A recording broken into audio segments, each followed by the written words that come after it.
Hi and welcome to Backup Eagle.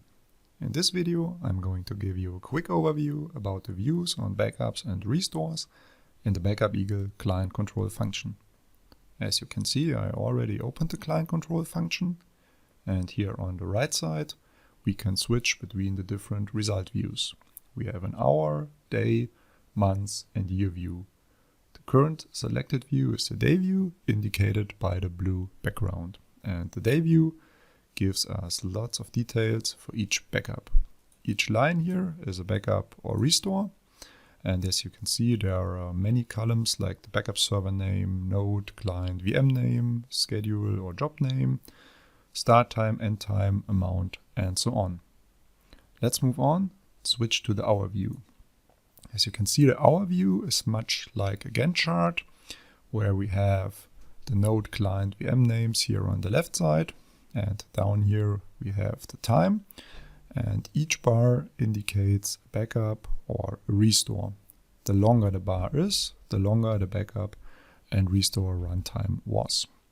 The third view here is the month view, and the month view gives you a much wider view on things, and each cell here is a summary of the backup and restores for the client, indicated by the row, and the column that indicates the day.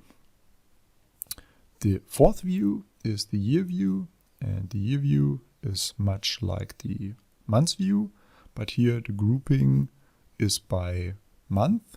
Each column here is a month, and like in the month view, each row is a client, node or VM. The year view has a drill down capability, which brings you down to the month view, and the month view has a drill down capability, which brings you to the day view.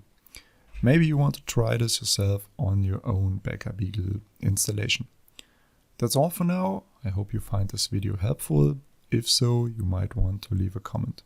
For further questions, see our other videos or contact us by mail. Thank you for watching.